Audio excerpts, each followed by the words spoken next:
Olá, eu sou a professora Ana Carvalho e você está na Academia Forges. A Academia Forges apresenta, através do grupo de trabalho do eixo Formação e Inovação Pedagógica, o webinar Formação e Inovação Pedagógica, o webinar Inteligência Artificial, Educação e Felicidade. Que relação? Os nossos oradores, professor Dr. Miguel Prata Roque, da Universidade de Lisboa, Portugal, e o professor Dr. Rui Brites, do Instituto Universitário de Lisboa, em Portugal. Bem, eu vou ler aqui, eu tenho a missão de resumir o currículo dos dois. O professor Dr. Miguel Prata Roque, da Universidade de Lisboa, é doutorado em Direito Administrativo e professor auxiliar da Faculdade de Direito da Universidade de Lisboa. Tem uma experiente obra com mais de 60 artigos publicados, inclusive sobre modernização e simplificação administrativas, uso de tecnologia e de inteligência artificial pela administração pública e sobre o direito fundamental à felicidade. Atualmente é coordenador do Observatório Permanente da Administração Pública, que corresponde a uma estrutura independente e multidisciplinar de monitorização da atividade administrativa portuguesa. É investigador do Centro de Investigação de Direito Público e associado do Instituto de Ciências Jurídico-Políticas, o ICJP, do Instituto Europeu, do Instituto de Direito Penal e de Ciências Criminais, o IDPCC, e associado e membro do Board of Directors da European Public Law Organization, o EPLO. Já o professor Rui Brites, que é do Instituto Universitário de Lisboa, Portugal, é doutor em Sociologia pelo ISQUETE, Instituto Universitário de Lisboa, é professor universitário desde 1991, é também investigador associado da investigação do Instituto e Estudos de Sociologia do ISQUETE, tendo participado de dezenas de projetos de investigação como metodólogo. As suas principais áreas de investigação são valores, felicidade e bem-estar subjetivo, classes sociais e educação. Bem, tudo o que precisamos. A Academia Forges tem a honra de vos receber e a palavra é de vocês. Bom, muito obrigado. Eu não sei se o Rui Brites me permite começar este diálogo. Miguel, eu ia lhe pedir precisamente isso. Pronto, porque acho que era isso que, aliás, estava planeado no programa e nesta agenda. Claro, eu venho aqui, essencialmente, conversar convosco sobre, no fundo, é uma reflexão de fundo sobre o papel do homem no mundo e de que forma é que nós podemos consensualizar entre nós regras de conduta para convivermos de uma forma mais satisfatória entre todos.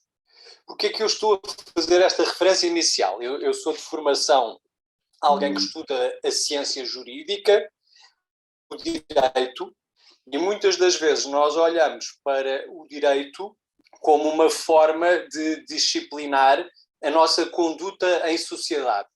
Essencialmente nós acordamos algumas regras de convivência social, desde o século XVIII que o fazemos através de constituições.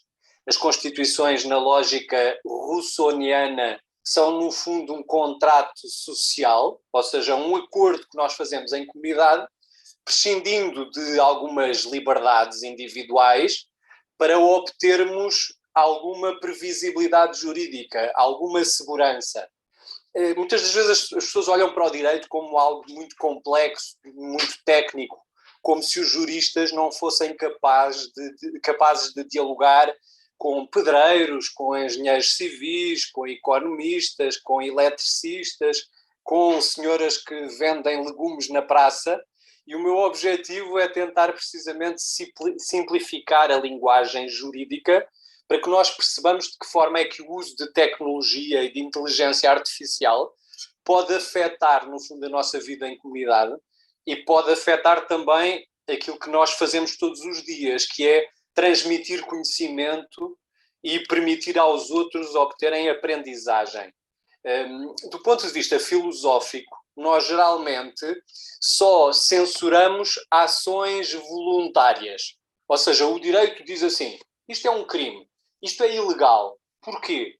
Porque determinada pessoa violou esse contrato comunitário. Nós chegamos a um consenso através dos parlamentos, elegemos os nossos representantes através de parlamentos e fixamos algumas regras de conduta, e depois achamos que aquela pessoa que voluntariamente, tendo podido conduzir-se de acordo com essas regras pré-acordadas, decidiu violar essas regras, então essa pessoa está a adotar uma conduta censurável. E como está a adotar uma conduta censurável, depois existem meios públicos para, no fundo, punir e fazer com que essa pessoa respeite esse acordo social.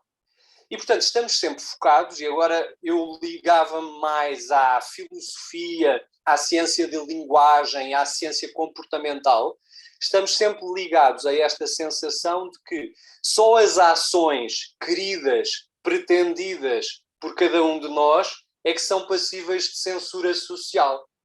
Acontece que quando nós utilizamos tecnologias, estamos a prescindir da ação humana. E quando prescindimos dessa ação humana, há quem tenha dúvidas sobre se o direito pode atuar sobre essas decisões.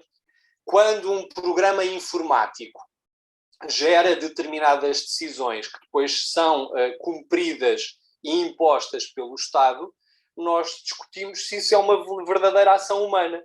E, aliás, andamos a discutir até quem é que é responsável por atuações, por exemplo, de autómatos, de algoritmos, de programas informáticos e de outro tipo de equipamentos eletrotécnicos e até mesmo digitais. E esta é uma revolução na nossa forma de pensamento. Eu às vezes até ouço algumas pessoas a falarem no funcionário público robô, no juiz robô, no professor robô. Na verdade, aquilo que me parece, e isto é dito por alguém que é filho de um pioneiro da informática, o meu pai iniciou na década de 70, precisamente, a sua profissão na área dos serviços mecanográficos do Exército Português. Depois iniciou os seus trabalhos na área da programação e na área do tratamento de dados em suportes digitais. E recordo-me sempre do meu pai me dizer o seguinte: João Miguel, é assim que os pais geralmente tratam em Portugal os filhos, imagino também no Brasil, quando querem transmitir algo muito importante. João Miguel, que é o meu nome completo. As máquinas não mandam em nós. Nós é que mandamos nas máquinas. O que é que isto significa?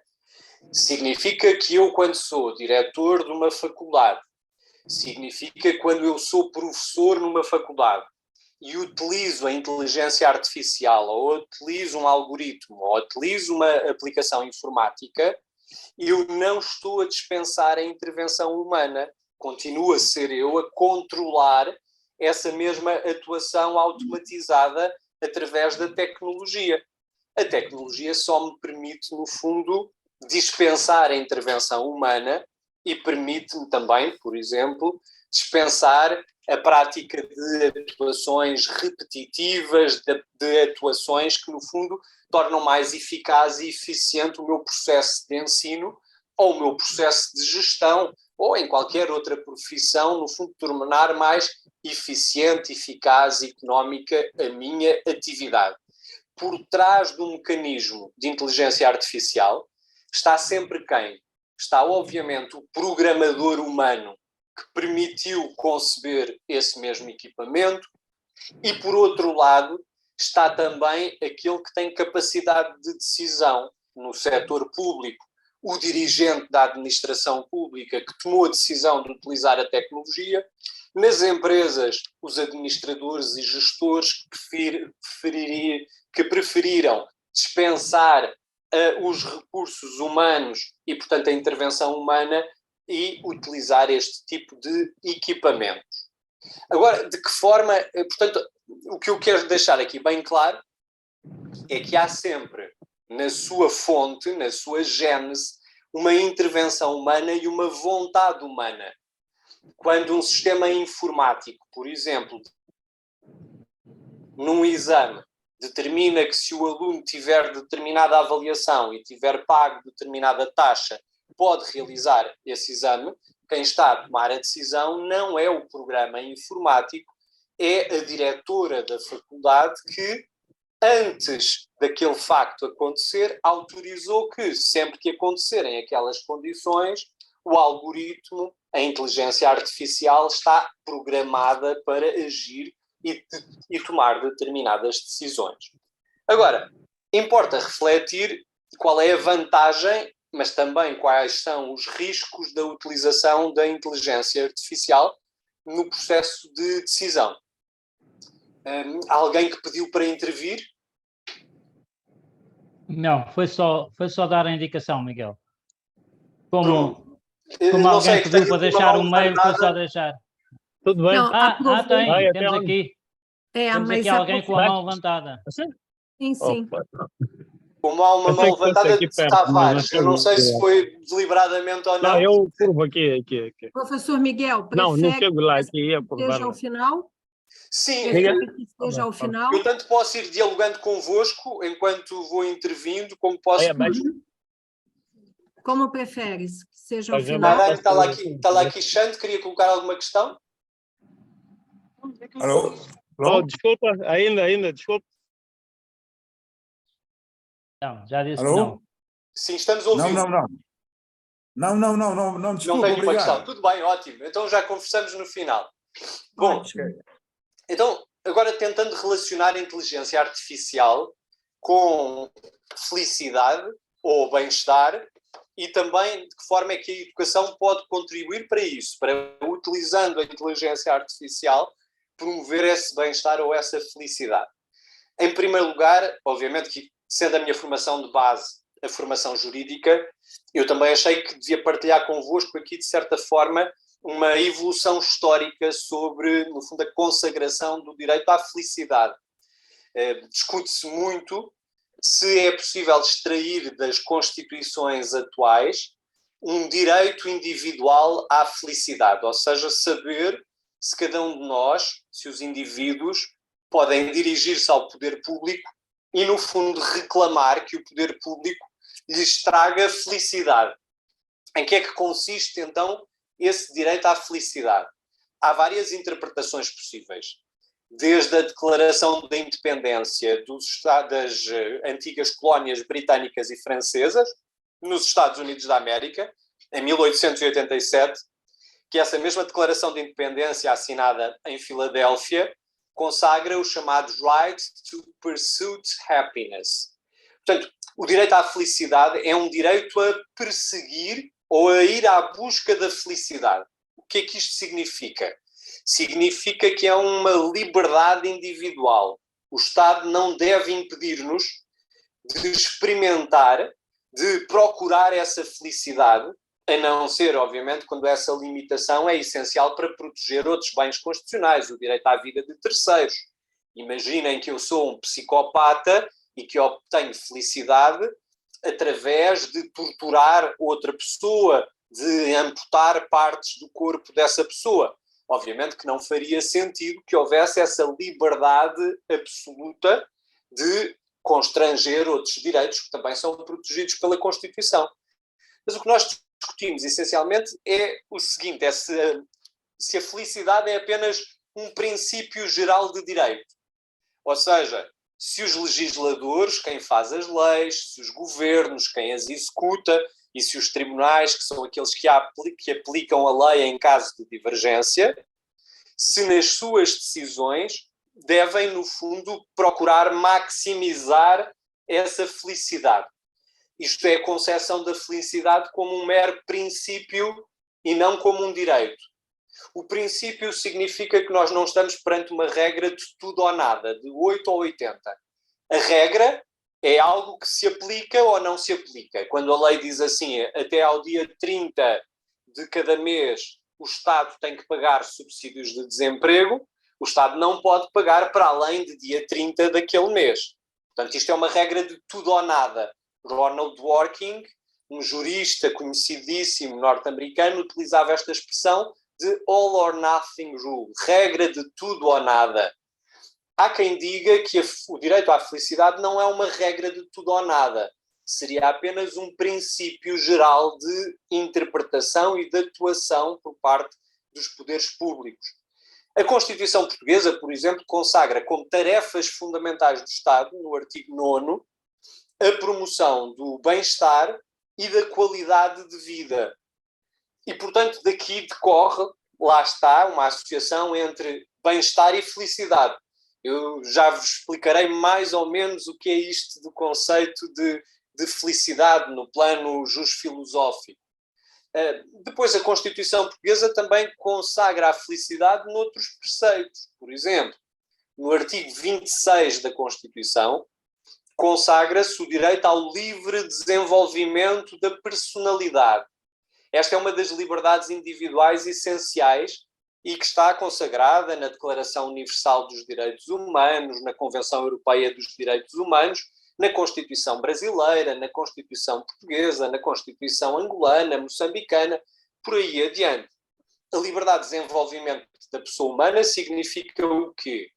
Significa que cada um de nós tem o direito de experimentar, pensar e depois conduzir a sua vida de acordo com a forma como definiu a sua própria personalidade. Eu posso ser mais tímido e introvertido e conduzir assim a minha conduta e a minha relação social com os outros, ou posso ser uma pessoa mais intensa, extrovertida, brincalhona e, portanto, em público lidar assim com os demais. Ambos estes comportamentos são comportamentos aceitáveis à luz das relações sociais e também à luz da própria Constituição. Cada um de nós tem essa liberdade de experimentar, de saber se quer ser vegetariano ou carnívoro, saber se gosta de relações monogâmicas ou de relações poliamorosas. Ou seja, há um espaço de livre determinação que o Estado deve respeitar relativamente a cada um dos indivíduos. E daqui decorre esse respeito, lá está, do direito à busca da felicidade. Outra liberdade essencial relacionada com a felicidade é também a liberdade de expressão. Nós muitas das vezes olhamos para a liberdade de expressão apenas como a liberdade à palavra. Mas a liberdade de expressão é muito mais ampla do que isso. Eu posso me exprimir através da minha imagem, da forma como eu me apresento em público. Se eu for, por exemplo, alguém que seja defensor do ambiente, com preocupações ecologistas, é normal que eu não vista roupa de fast wear, ou seja, que utilize materiais que sejam amigos do ambiente, que utilize roupa reciclada, que não utilize determinados materiais que são mais poluentes. Isso faz parte também da minha liberdade de expressão, a liberdade de utilizar piercings, a liberdade de envergar roupa que pode não corresponder ao padrão normal, social, maioritário. Tudo isso implica essa minha capacidade de ter a minha própria personalidade e de prosseguir esse meu bem-estar individual. Relativamente ao conceito de felicidade, obviamente que ao longo dos tempos, desde a antiguidade clássica, que se discute o conceito de vida boa. Aliás, há uma expressão grega, eudaimonismo, que representa precisamente essa ideia de vida boa. A ideia de que cada um de nós, cada uma das pessoas, procura uma vida satisfatória. Essa vida satisfatória, aliás, é confirmada pela própria antropologia, pela filosofia e também pela própria religião. Porquê? Porque há um instinto humano, um instinto natural de autoconservação. O homem, aliás, resiste há largos milénios à custa desse instinto de autoconservação. E essa ideia ética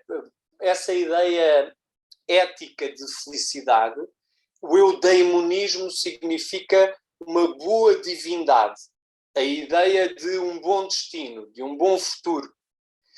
E esta ideia da autoconservação, o que é que nos leva a fazer?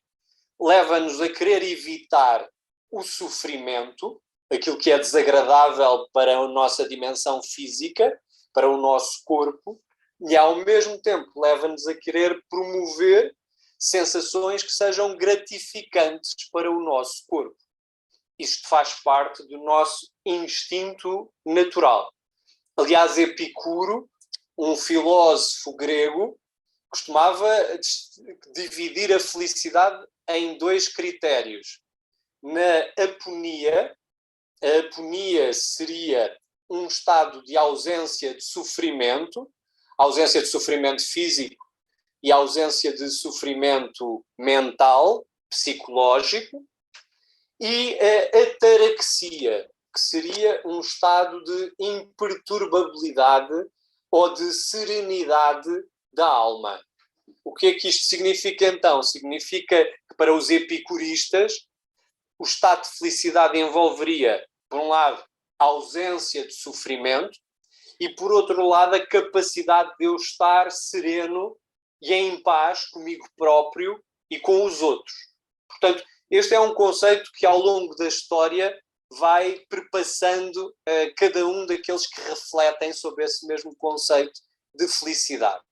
Aliás, eu acho que há hoje em dia um certo preconceito contra a felicidade e o bem-estar. É um bocadinho surpreendente, porque nós vivemos numa sociedade de grande abundância e ao mesmo tempo de grande escassez, ou seja, de falta de justiça na repartição do acesso aos bens essenciais e, portanto, ao bem-estar. Mas há um certo preconceito atual contra a felicidade na perspectiva hedonista. Os hedonistas, aquilo que defendiam é que a vida boa, a vida que deve ser respeitada, é uma vida que deve assentar no gozo das sensações, no gozo das emoções, num aspecto de gozo sensorial. E muitas das vezes, quem defende que o Estado, que as leis... Eu só julgo que estou com uma quebra... Estavam-me a ouvir? Julgo que tive uma ligeira quebra de rede. Julgo que tive só uma ligeira quebra de rede, era apenas para ter a certeza. Então, aquilo que estava a tentar transmitir é que hoje há um certo preconceito contra o facto de as políticas públicas investirem no bem-estar e na felicidade, porque há uma certa crítica feita ao hedonismo, a ideia de que não cabe ao Estado, não cabe aos poderes públicos estar permanentemente a promover o prazer, a satisfação, a gratificação instantânea. E nesse sentido havia alguma querela entre os epicuristas, o Epicuro, e os hedonistas, representados pelo Aristipo de Cirene, que é um dos principais fundadores da escola hedonista. No entanto, Aristóteles vem tentar fazer uma síntese deste conceito de felicidade, demonstrando o quê? Que a felicidade deve ser sempre uma felicidade ética, assente numa ideia de percurso de vida, de esforço, de retidão ética, como se fosse um caminho a percorrer. Ou seja, todos nós sentimos isso de certeza nas nossas vidas pessoais, nas nossas vidas profissionais. Nós não estamos permanentemente felizes. A felicidade é, de facto, um caminho. A felicidade é, de facto, a capacidade que nós temos de ter esperança no futuro e de investir na nossa transformação e na transformação do mundo em que estamos inseridos. Aliás, esta ideia de percurso ou de caminho de vida está também muito patente noutra civilização, na civilização chinesa, e em especial na religião e na filosofia taoísta de Lao Tzu. Lao Tzu também defendia esta ideia do íter, ou seja, do caminho, como a principal finalidade filosófica de um indivíduo. O nosso principal objetivo na vida é, no fundo, aprender, percorrermos um caminho no sentido de melhoria da nossa vida e da vida daqueles que nos rodeiam. E, aliás, no taoísmo chinês há uma expressão muito engraçada e uma filosofia, uma estratégia de vida que é o chamado Wu Wei. W-U espaço W-E-I. Wu Wei será a estratégia de agir sem agir. Ou seja, nós aceitarmos os elementos, aceitarmos, de certa forma, uma ideia de destino, conformarmos-nos com aquilo que é inevitável na vida e, ao mesmo tempo, utilizarmos essas forças para criarmos bem-estar, para criarmos essa mesma felicidade. Portanto, a definição de felicidade é uma definição que perpassa várias civilizações. Importa saber nos dias de hoje, em dias altamente tecnológicos, de inovação tecnológica, de progresso, de que forma é que a tecnologia pode contribuir então para esses dois elementos da felicidade, que é retirar-nos sofrimento físico, psicológico e mental e dar-nos a possibilidade de estarmos num estado de serenidade ou de imperturbabilidade da alma. A esse propósito, peço-vos só aqui... Bem, enquanto o professor tem essa pausa, você que nos assiste, pode colocar aqui as suas contribuições, as suas perguntas, que daqui a pouco a gente vai responder, tá bom? Pronto. Peço imensa desculpa, mas como também estava a mudar de bloco de análise, aproveitei aqui para resolver um problema doméstico. Bom, a este propósito do uso da tecnologia, eu lembro-me sempre de um texto muito importante do John Maynard Keynes, que é Economic Possibilities for Our Grandchildren, de 1930. Como sabem, Keynes foi o fundador da escola keynesiana, da ideia de que, através de políticas públicas, nós devemos intervir na economia para corrigir desigualdades de partida e para reagir a crises conjunturais e cíclicas. E Keynes, neste artigo, Economic Possibilities for Our Grandchildren, faz um prognóstico que se revelou não poder estar mais errado. Em 1930, Keynes dizia que dali a 100 anos, ou seja, em 2030, os trabalhadores iriam trabalhar apenas 15 horas por semana por força das conquistas e dos ganhos de uso de tecnologia. E, aliás, essa ideia é uma ideia que perpassa vários dos principais e mais reputados cientistas do início do século XX. Há um texto também muito interessante, cuja leitura recomendo, de Albert Einstein. Albert Einstein, muitas das vezes, é conhecido essencialmente pelo estudo da física e da física quântica, mas é menos conhecido na sua dimensão de interventor cívico e social. Albert Einstein escreveu um texto muito interessante em 1949 que se chama Why Socialism? Nesse texto, Albert Einstein defendia precisamente a visão do socialismo democrático e da social-democracia, explicando que a ciência, a inovação tecnológica, o saber científico deviam ser colocados ao serviço da redução do sofrimento por parte da maioria da população, das classes trabalhadoras. Mas, curiosamente, já em 1949, Albert Einstein tinha verificado que as conquistas dos movimentos sindicais e dos partidos sociais-democratas no final do século XIX e no início do século XX não se tinham conseguido associar à tecnologia para reduzir o volume de trabalho daqueles que vivem precisamente do seu trabalho e não da detenção de capital ou de meios de produção. E nesse texto, Why Socialism, o Einstein chega a dizer o seguinte: Technological progress frequently results in more unemployment, rather than in an easing of the burden of work for all. Ou seja, o próprio Einstein reconhece que muitas das vezes a utilização... estamos a falar de 1949. E nós hoje, em 2023, estamos a ter exatamente as mesmas discussões que se estavam a ter no pós-Segunda Guerra Mundial. O Einstein alerta para isto, é que o facto de haver mais tecnologia não conduziu a uma redução do volume de trabalho e do esforço de quem é trabalhador e, pelo contrário, aquilo que gera é a substituição da mão de obra humana pela tecnologia com concentração de riqueza por parte de quem detém essa mesma tecnologia.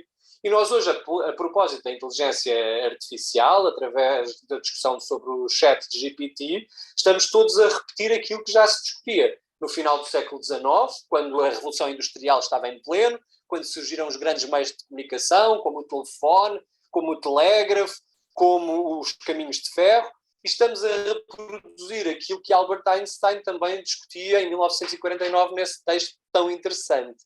E, portanto, é uma reflexão, talvez seja aqui um eterno retorno nietzschiano, mas, de facto, os problemas da humanidade muitas das vezes repetem-se. E, portanto, nós temos que encarar a tecnologia e o uso da inteligência artificial como duas possibilidades paralelas, ou como instrumento de libertação, ou, pelo contrário, como instrumento de escravidão.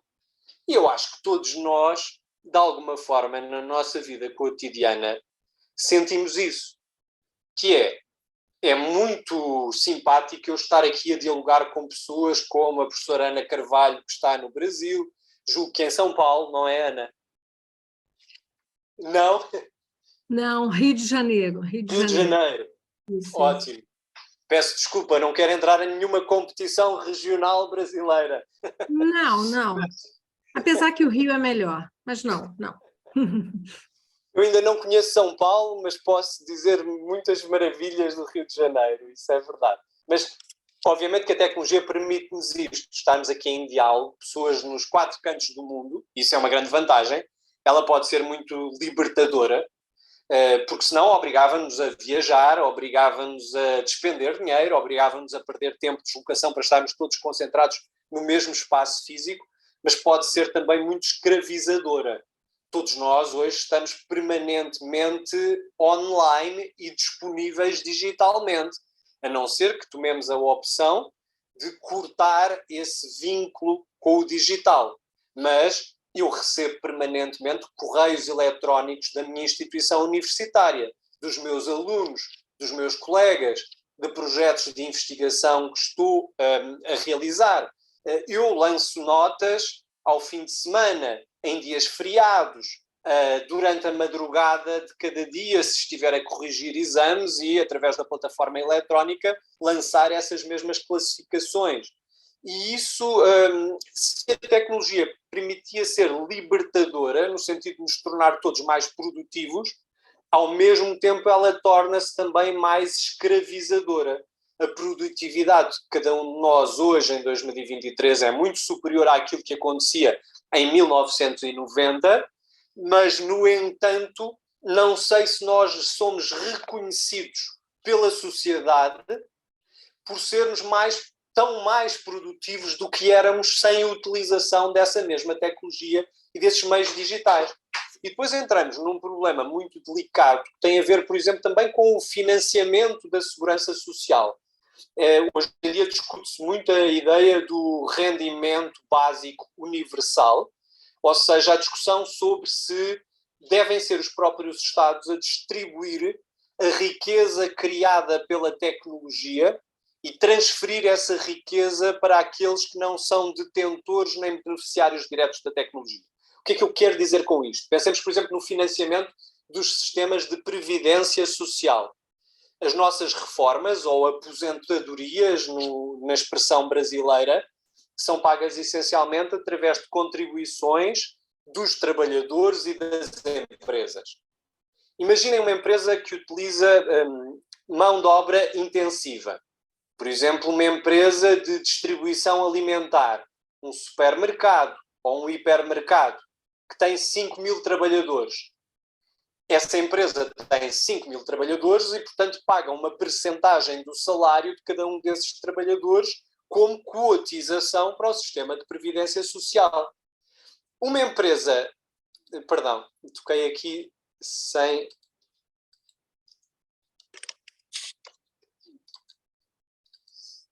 estou a ter aqui alguma dificuldade. Desligou o vídeo, Miguel. Desliguei, mas... É só carregar, é só voltar a carregar. Já está. Estava a ter aqui alguma dificuldade.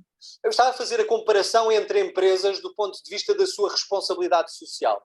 Se nós estivermos a falar de uma empresa que tem muitos empregados, uma fábrica, um supermercado, uma grande cadeia de distribuição alimentar e de supermercados, imaginem que ela emprega 5.000, 10.000 trabalhadores. Ela paga muito mais de cotização para a segurança social do que paga uma empresa que trabalha na área da IT, de Information e Technology, numa empresa tecnológica. Porquê? Porque essa empresa tecnológica terá muito menos funcionários e o volume de negócios dessa mesma empresa tecnológica pode ser muito superior ao volume de negócios da outra empresa que tem mão de obra intensiva. E, portanto, o próprio uso da tecnologia e a criação de mecanismos económicos fundados no uso intensivo de tecnologia pode gerar também esta injustiça social. Eu estou a falar no sistema, por exemplo, de previdência social, mas podia estar também a falar em vários outros modelos, por exemplo, na exploração de recursos naturais, através da produção de energia eólica, energia das marés, em que as consequências do uso de tecnologia para os recursos naturais e para a preservação do ambiente são às vezes muito mais intensas do que outras formas de economia tradicional. Agora, pensando no ensino, quais são as vantagens e as vantagens da utilização desta mesma tecnologia? Todos nós, hoje em dia, temos a experiência, maior ou menor, de utilização de inteligência artificial e de tecnologia na nossa relação pedagógica.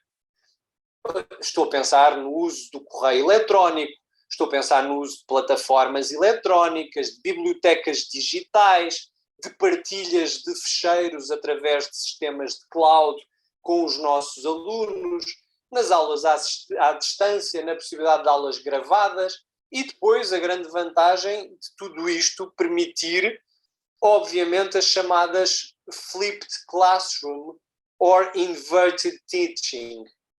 O que é que isto significa? Nós, do ponto de vista pedagógico, durante muitos séculos estivemos habituados a um ensino que era um ensino essencialmente de transmissão de conhecimento, mas não de promoção de busca de aprendizagem por parte de quem recorre ao sistema formal de ensino. Estou a pensar no modelo tradicional de professor de cátedra, que dá uma aula expositiva em que transmite o seu conhecimento adquirido. Todos nós conhecemos a gênese do ensino formal, assente numa ideia clerical de privilégio, dos filhos segundos da aristocracia que recolhiam aos mosteiros e aos conventos para poderem ter acesso ao conhecimento, acesso à ciência. E isso gerou uma ideia de relação entre mestre e discípulo, em que o discípulo é iniciado na biblioteca do mestre e tem acesso privilegiado a esse mesmo conhecimento. Hoje em dia, do ponto de vista da investigação científica, o nosso problema não é ter acesso a obras científicas que nos permitam depois contribuir para o progresso da ciência. Pelo contrário, o nosso problema atual na investigação científica é o excesso de informação, é o excesso de acesso a obras. Todos nós já tivemos essa perplexidade, que é iniciarmos uma investigação científica e ficarmos assoberbados, inundados dos vários títulos de obras que já investigaram sobre aquele assunto. Eu vou a uma biblioteca digital, a uma base de dados de acesso livre, e fico esmagado quando faço uma pesquisa por descritor sobre o tema, por exemplo, o utilitarismo. E como é que eu seleciono toda essa mesma informação? Obviamente que isto é ao mesmo tempo uma vantagem e uma desvantagem, o uso da tecnologia. Um aluno menos treinado, um aluno menos acompanhado por parte de alguém, de um professor que o acompanha e orienta, pode facilmente ficar assoberbado face ao excesso de informação e à capacidade de filtragem dessa mesma informação. Obviamente que o uso de inteligência artificial e o uso destes meios tecnológicos permitem uma muito maior proximidade e um acompanhamento quase que cotidiano entre aquele que transmite conhecimento, que ajuda a quem busca a aprendizagem, mas eu também devo dizer o seguinte, tem riscos muito preocupantes também do ponto de vista da dependência entre aluno e professor. Eu recordo-me da primeira vez que enviei um correio eletrónico a um professor meu. Filo no ano de 2000, numa disciplina sobre direitos de valores mobiliários, essencialmente mercado de bolsa. Eu ainda utilizava um yahoo.br, porque nem sequer existia yahoo.pt. E, portanto, ainda utilizava uma conta dessa plataforma Yahoo. E lembro-me de ter estado cerca de 5 minutos a pensar como é que me dirigia a esse professor. Se o tratava por excelentíssimo senhor, por professor doutor, por mestre, por caro, como é que terminaria esse mesmo correio eletrónico? Porque havia um certo distanciamento que ao mesmo tempo também garantia uma maior imparcialidade na avaliação entre professor e aluno. Eu nem vou entrar em problemas do ponto de vista disciplinar e da gestão de turma, mas o que é verdade é que os meios de comunicação à distância romperam uma distância natural entre quem transmite conhecimento e quem recebe conhecimento, que tem que também ser bem gerido por parte de professores e por parte de alunos. E estando eu aqui entre colegas, entre estudiosos, investigadores, docentes, julgo que é um tema que também devemos abordar, que é de que forma é que a tecnologia pode ser utilizada para garantir uma maior humanização do ensino, uma maior proximidade, mas ao mesmo tempo não haver, por um lado, um risco de excessiva dependência do aluno, porque a investigação académica, universitária, tem que ser necessariamente promotora da independência, da autonomia, da capacidade do aluno seguir o seu próprio percurso, se necessário, em oposição ao próprio professor, à forma como o professor tem a sua concepção do mundo e a sua concepção de ciência. E por outro lado, também um risco de facilitismo. Não sei se vos acontece isso, mas a mim acontece muitas vezes, que é alunos de mestrado e de doutoramento me dizerem: professor, eu vou fazer um trabalho de investigação sobre esta matéria. Que obras é que me recomenda sobre o tema? Ao que eu tenho que explicar, faz parte do meu processo avaliativo aferir a vossa capacidade de investigar, de ir à procura, de selecionar, de fazer opções do ponto de vista das leituras. E, portanto, esta combinação é uma combinação que exige grande equilíbrio da parte de quem gera a utilização dessa mesma inteligência. Terminando, Ana, prometo que termine num minuto. Sim, tentando fazer uma síntese e depois de ouvir o Rui teremos a oportunidade de certeza de dialogar todos sobre vários destes temas. Muito obrigada. Como é que nós podemos utilizar a inteligência artificial e a tecnologia para facilitar as nossas tarefas de transmissão de conhecimento? A meu ver, ela deve ser uma fonte e uma ferramenta de alívio de tarefas repetitivas. Por exemplo, na área do direito, eu não me interessa ter um aluno que conheça de cor, e às vezes eu acho que há esse preconceito relativamente ao direito. Muita gente diz-me assim: eu não sou capaz de decorar essas leis todas, esses códigos todos. Nem isso é necessário hoje em dia. As ferramentas informáticas permitem-nos precisamente, através de um motor de busca simples, identificar quais são as normas que estão em vigor. Eu, por exemplo, na minha função de governante, como secretário de Estado da Presidência do Conselho de Ministros, tive o privilégio de chefiar uma equipa que reformulou o Diário da República eletrónico português, ou seja, o jornal oficial da República Portuguesa. E hoje em dia é possível, através desse sítio eletrónico do Jornal Oficial Português, do Diário da República Eletrónico, fazer uma pesquisa sobre qual é a legislação que está em vigor. Se eu quiser saber em 1998 quais eram as normas do Código Penal ou do Código Comercial que estavam em vigor, é possível fazê-lo com recurso à tecnologia. Isso alivia a vida de todos. Por exemplo, dos juízes. Os juízes, muitas das vezes, o que fazem é um copy-paste das alegações das partes. Se um mecanismo algorítmico de inteligência artificial puder fazer essa parte de relatório, fazendo precisamente apenas a transcrição de elementos de prova que são fundamentais para a tomada de decisão, isso obviamente favorece em muito a eficácia e eficiência, quer do processo de julgar, quer também do processo de transmitir conhecimento e de avaliar. Do ponto de vista dos riscos, eu só quero mesmo terminar então 30 segundos relativamente aos riscos. O George Soros tem um texto engraçado que ele chamou de Artificial Intelligence Threat to Open Societies. Escreveu no The Project Syndicate em 2019 e o George Soros reflete muito sobre se a inteligência artificial não corre o risco de colocar em causa as sociedades livres e abertas, tal como nós estamos habituados desde o segundo pós-guerra mundial. Porquê? Porque há um risco de manipulação e de deturpação da verdade histórica. Se eu vou a um motor de busca e através do algoritmo obtenho a informação que julgo que é credível e verídica, e se esse algoritmo seleciona, e está provado que há viés da parte dos vários algoritmos. Por exemplo, se a Ana Carvalho, como mulher, fizer uma pesquisa no mesmo motor de busca que eu, que sou homem, porventura os resultados que a Ana Carvalho vai obter são completamente diferentes daqueles que eu vou obter. Porque há um enviesamento ideológico da parte do próprio algoritmo e era importante que houvesse transparência da parte das empresas privadas que programam esses algoritmos para que nós percebêssemos esse mesmo viés. Por outro lado, a tecnologia também silencia as ideologias e as visões do mundo minoritárias.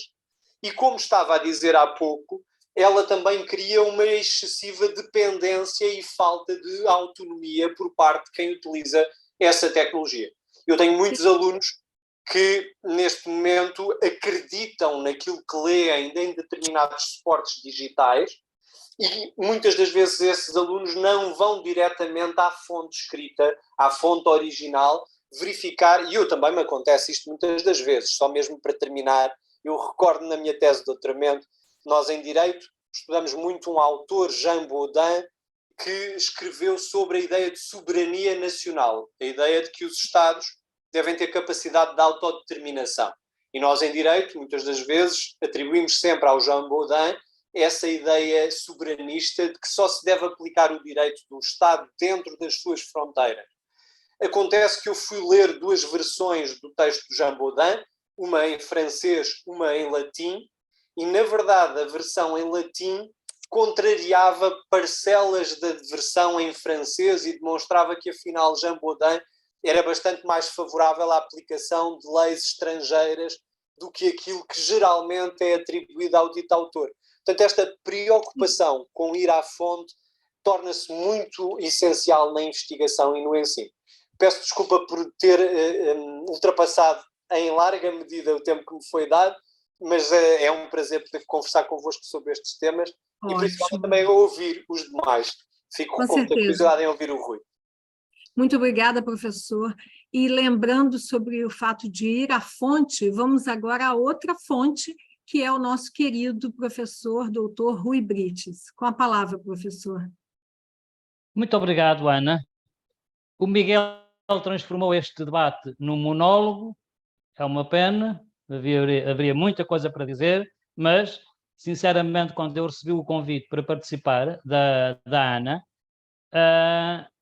e vi o currículo, e ela disse quem era, e eu fui ver, etc. E vi, pronto, então eu fico com a parte da felicidade, o Miguel vai falar da inteligência artificial. Portanto, e depois vamos encontrar pontes. Não, o Miguel já falou de tudo, ou seja, eu neste momento nem sei o que é que vou falar, porque a única coisa que eu posso dizer é confrontar algumas coisas que ele disse, como, por exemplo, aquela da Constituição e da direito à felicidade.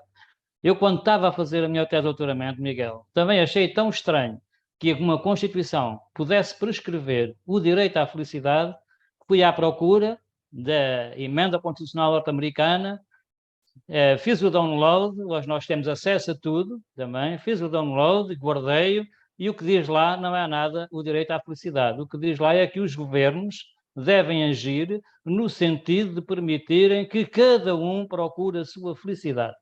Portanto, não há direito nenhum à felicidade. É a obrigação de cada um procurar a sua felicidade.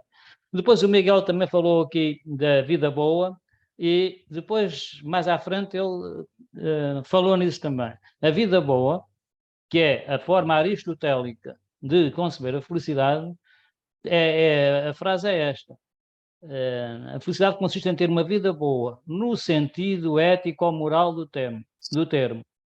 Infelizmente, a maior parte das pessoas que ouvem vida boa confundem com boa vida, que não tem nada a ver com felicidade. A felicidade há trabalho, portanto, não se pode confundir com boa vida.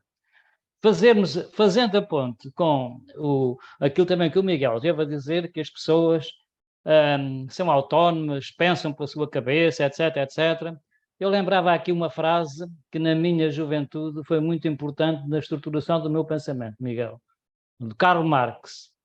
Não é a consciência dos homens que determina o seu ser social, é, pelo contrário, o seu ser social que determina a consciência. Ou seja, não somos tão autónomos em pensar o que pensamos, somos muito induzidos, e se há o velho debate, Ana, um bom tema para outro debate, sobre a manipulação da opinião pública pelos médias. Portanto, seria muito interessante também falar isso. E as pessoas, hoje em dia, não pensam da mesma forma como pensariam se não fossem levados a pensar daquela forma. Um dos casos é a guerra da Ucrânia. Por outro lado, e como não temos mesmo tempo, eu gostaria muito de ouvir as pessoas que perderam esta tarde para nos ouvir. Acho que convinha chamar a atenção para o seguinte. Eu, quando ouvi falar no chat GPT, primeiro estranhei, depois entranhei. Portanto, isto é uma frase do Fernando Pessoa sobre a Coca-Cola. Primeiro estranha-se e depois entranha-se. E fui ver o chat GPT e fiz uma experiência, ainda hoje de manhã fiz a experiência de perguntar ao chat GPT que me dissesse qual era a relação entre a felicidade e a inteligência artificial. E o chat GPT respondeu-me praticamente, de uma forma resumida, com tudo o que o Miguel disse. Portanto, o chat GPT também sabe qual é essa relação. Mas depois comecei a pensar, como professor universitário, o que é que vai acontecer ao plágio. Pronto. Porque se é muito fácil hoje detectar plágio, já antes de começarmos a conversa estávamos a falar disso, não é? E há plataformas especialistas nisso, com o chat GPT não é assim tão fácil, embora já haja desenvolvimentos nesse sentido. Não é? Porque a questão do chat GPT, ele não é... chamam-lhe inteligência artificial, mas ele não tem inteligência nenhuma. Ele é um agregador de informação que está disponível na net e depois sintetiza. Mas como agregador, não vale a pena combatê-lo. Portanto, dizer assim, temos que proibir o chat GPT. O Jorge Soros também já disse que não devíamos condicionar o desenvolvimento da inteligência artificial. E há muita gente a falar nesse sentido. Não, é um absurdo. As pessoas da minha idade lembram-se de um filme que se chamava A Guerra das Estrelas e lembram-se do UOL 9000. E o UOL 9000 tomou conta da nave. Ou seja, a inteligência artificial tomou conta da nave. E é isso que é capaz de acontecer. Um dia, nós não conseguimos nunca travar. Eu só queria lembrar que a bomba atómica sobre Hiroshima, a decisão para rebentar a bomba atómica sobre Hiroshima foi para acabar com a guerra de uma vez por todas. Ou seja, morreria tanta gente, o horror seria tão grande que nunca mais haveria guerra, nunca mais houve paz um único dia desde aí, e continua. Portanto, criada a tecnologia, vão sempre experimentá-la, sempre. Agora, a mim, eu tenho outro tipo de preocupações, E já não vou desenvolver o conceito de felicidade, porque o Miguel desenvolveu bem, mas na prática é o bem-estar subjetivo. Mas a minha preocupação é diferente. É o que é que vai acontecer aos empregos que se perdem com uma nova tecnologia. A história do trabalho mostra que todos os empregos que se perderam pela mudança do sistema produtivo nunca mais se recuperaram. E há pessoas que vão ficar arredadas completamente. Eu acho muito interessante, porque, se calhar como todos nós, já não vou a um banco há anos, faço tudo por computador, movimento as minhas contas por computador, não vou às finanças, faço tudo no computador, o site das finanças está muito bem feito, faço tudo por computador, mas isso sou eu. Agora, imaginem o que é o horror de pessoas, que eu não sei se têm uma ideia. Eu, como estudo a felicidade, e a felicidade é impactada por várias dimensões, como a escolaridade. A escolaridade média em Portugal é a mais baixa da Europa. Ou seja, enquanto na Alemanha e países nórdicos e pós-comunistas, a média de anos de escolaridade concluídos pela população em geral é à volta de 14 anos, em Portugal é 8,7. Estamos assim. A esmagadora maioria de pessoas, o Miguel já falou aqui neles, que são os da assistência social, os subsídio-dependentes, etc., não sabe ligar um computador para fazer nada. Então, como é que vai resolver? Como já viram agora, que a inteligência artificial também permite isso, as pessoas que têm dificuldades financeiras e estão num determinado patamar têm um subsídio à renda. Pois ainda a semana passada, o Ministério das Finanças veio dizer que havia milhares de pessoas que não recebiam o subsídio porque não tinham o IBAN atualizado. Se falarem com muitas dessas pessoas, eles sabem lá o que é o IBAN. Portanto, estamos a falar de dois mundos e só que estamos a esquecer-nos do mundo menos capacitado para lidar neste contexto. Portanto, se a felicidade e a forma que eu tenho, que eu descobri não, li num autor que o Miguel falou e que é muito importante, foi muito importante para a minha formação, foi o Rousseau, e o Rousseau diz assim: a espécie de felicidade que me interessa não é fazer tudo o que me apetece, é poder não fazer o que não quero. Agora vejam bem como é que nós podemos saber o que não queremos se não temos formação para isso. Dizer mal do ChatGPT serve de alguma coisa? Não, não serve de nada.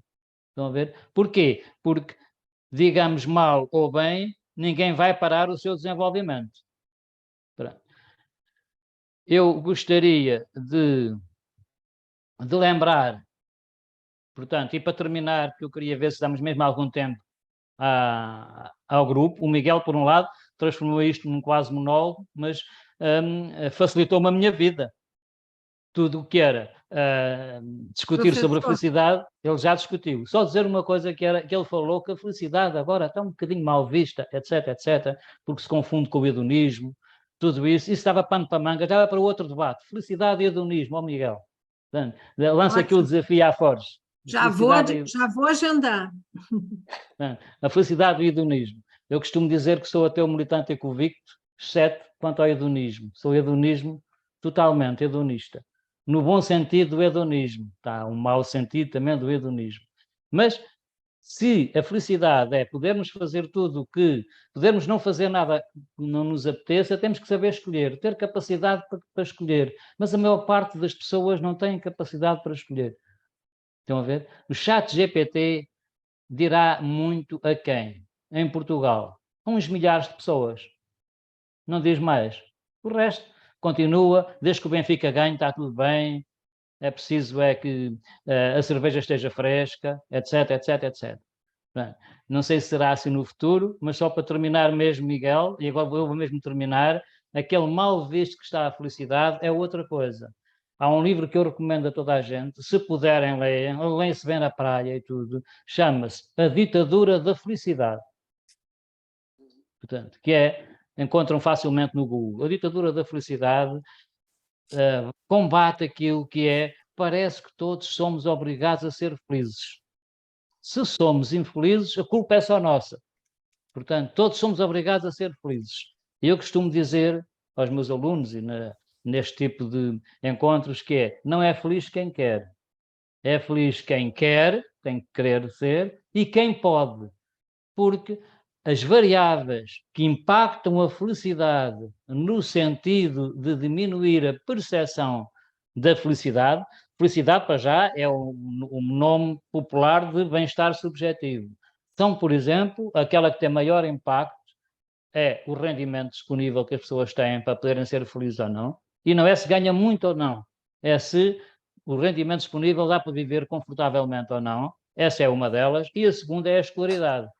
Num país que normalmente está nos padrões abaixo do meio da tabela dos países mais felizes como Portugal, se formos ver a relação entre a percepção de felicidade e o rendimento disponível das famílias e o grau de escolaridade, o impacto é enorme. Portanto, eu vou ficar por aqui, Não, Ana, professor. para ver se Não, alguém agora quer intervir. não, e tem muito trabalho para o senhor aqui. Primeiro, uma consideração que eu mesma fiz, que é em relação ao filme Tempos Modernos, onde nos coloca, nos remete ao homem dentro da máquina. E se a gente for refletir hoje, Está estamos dentro da fantástico. máquina. Não por estarmos aqui, mas por estarmos o dia inteiro, às vezes, em reuniões dentro da máquina. Ana, eu recomendo esse filme aos meus alunos. Portanto, Ai, que ótimo! estamos a falar, Muito recomendo bom. mesmo, que é um filme fantástico, é preciso saber vê-lo É também. um filme atual. E tem uma Exatamente. pergunta para o senhor aqui, professor, é da Ana Munhoz, da Lusófona. Ela lhe pergunta: a utilização massiva da tecnologia digital no ensino rompeu os laços afetivos e a manifestação de emoções, e estes estão a refletir na capacidade de integração social. Como é que o senhor vê essa questão? Vejo com preocupação, porque para já a questão das emoções, eu estou agora de volta de um texto que tenho que entregar, tenho que me enviar para o editor ainda hoje, para uma revista, que é sobre a inteligência emocional e a importância que as emoções têm na nossa forma de pensar, ver, etc. Com a tecnologia digital, basta ver os jovens, não é? Não sei se vocês viram aquele boneco que parece a evolução da humanidade e agora está a cair para uma situação em que está assim. Portanto, o ser humano vai baixando a cabeça e está a digitar. E estão presos nos ecrãs. O Miguel tem razão quando diz, há alunos meus, e eu depois só digo, o problema, Miguel, é que esses alunos vão ser juízes e juristas um dia destes mais tarde também. É que confundem as notícias que a informação que leia no Facebook, no YouTube, no Twitter, etc., com a informação real, factual. E não é. Né? Agora, há também, vocês sabem isso, há uma central que não é manipulada, a manipular essas notícias. Ou seja, que lembram-se quando foi o caso do Sócrates, a Operação Marquês, que ele tinha um conjunto de pessoas a colocar a informação na net, né, sobre ele. E não foi só ele, estou a falar do Sócrates porque foi mais falado na altura. Não é? Portanto, e isto vai acontecer que a interrogação que eu faço para o texto que estou a escrever é esta. Somos o que pensamos ou pensamos o que somos? E este é um grande problema. Portanto, a questão das emoções, as emoções têm que ser treinadas, Ana. Para serem treinadas, é necessário um esforço individual, como para ser feliz. Ou seja, o direito à felicidade não é eu tenho direito a ser feliz. Não, eu tenho que trabalhar para ser feliz. Estão a ver? Porque a felicidade dá trabalho. Não é? Era ótimo se a gente pudesse fazer uma coisa que era ir ali à loja da esquina comprar a felicidade. Não, não é possível. Há um desenho da Mafalda que eu gosto muito e que costumo mostrar, que é este. A Mafalda bate à porta de alguém e diz: eu queria comprar a felicidade. Queria saber qual é a porta da felicidade. E responde: tem a chave? Eu tenho a chave, é isso. Ou seja, para abrir uma porta é preciso ter a chave. Eu não sei já agora, Miguel, se posso, acho que dá para perguntar, só isto para terminar mesmo. Miguel, é feliz ou não? Sou sim, senhor. Pronto. Esta pergunta, como vocês sabem, não tem resposta. Cá está. Porque a felicidade não é... Se for perguntar É uma a todos... percepção. É a nossa percepção individual. Não, a pergunta é feita assim. E os rankings da felicidade vêm daí. Pronto, eu trabalho esses rankings com os dados do Inquérito Social Europeu. Não somos tão infelizes como a comunicação social diz. Não somos felizes. Não somos tanto como poderíamos ser.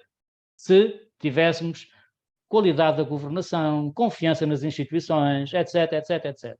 Mas as pessoas mais escolarizadas são mais felizes. A pergunta é esta, Miguel. 0 a 10, quanto é que é feliz? 11. Pronto. Sai da escala. O Miguel, se estivesse a fazer o exame tinha que o chumbar. Ainda percebe que o máximo da escala seria 10. Mas eu também, porque costumo ver o Miguel na comunicação social, a ler, etc., sei que ele está a brincar e está a provocar.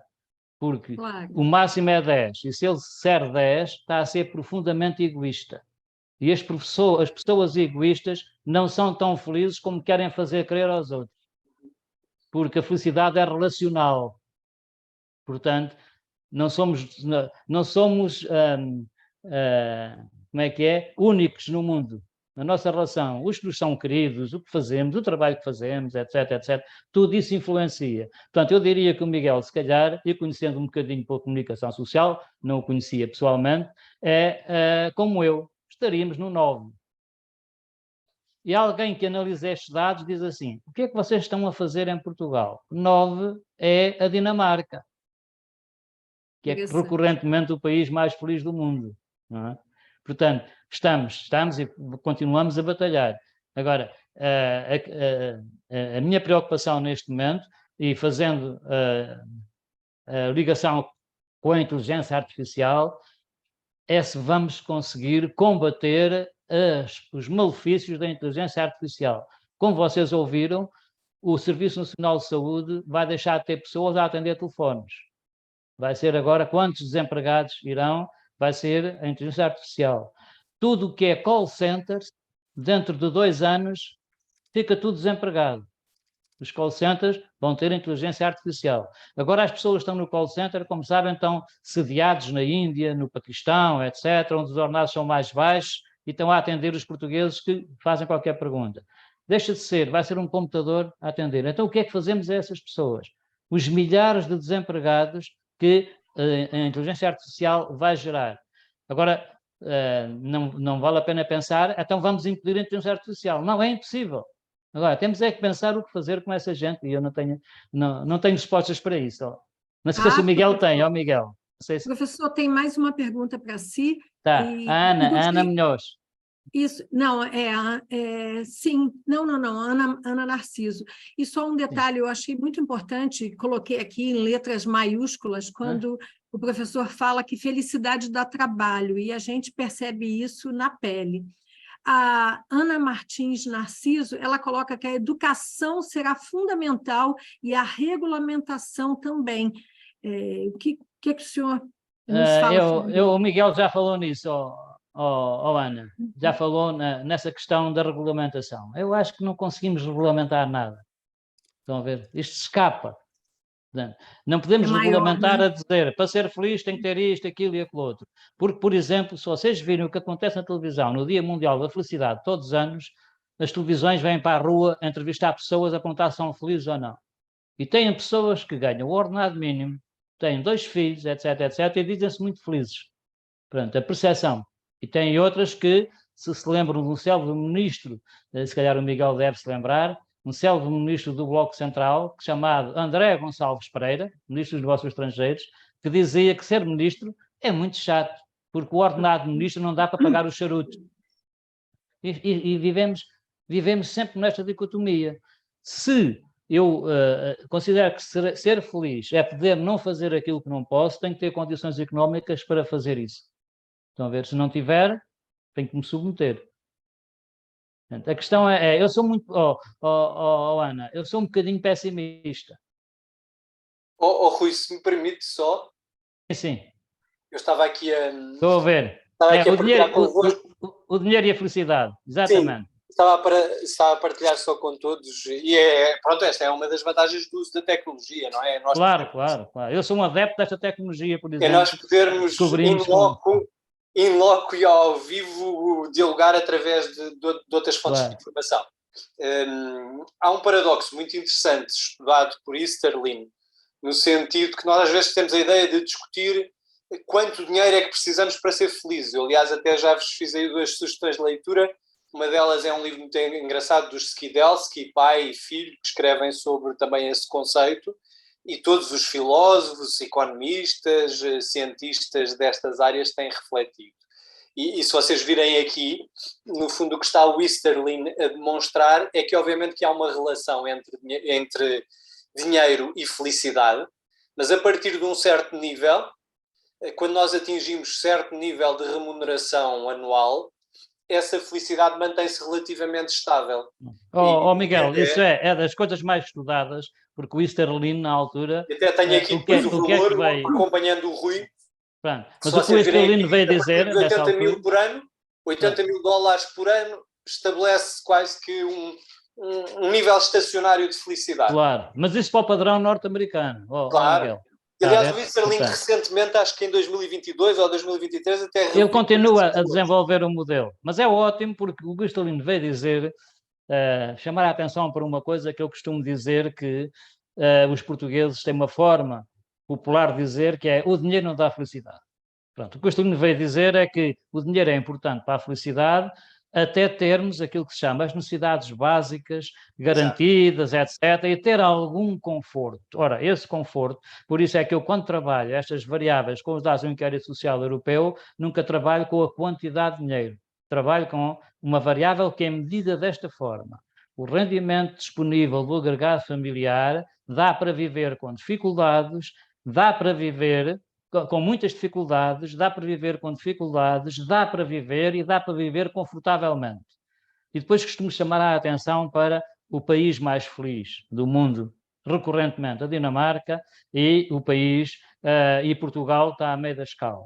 Enquanto na Dinamarca, e são percepções que é a resposta a questionários, Miguel, a minha base de dados tem 500 mil europeus, portanto já está, como é uma base de dados que se vai somando 2 em 2 anos, tem 500 mil europeus. Já são números muito estabilizados e que não mudam por uma situação fortuita. Por exemplo, quando foi o tempo da Troika cá, o grau de felicidade dos portugueses não desceu.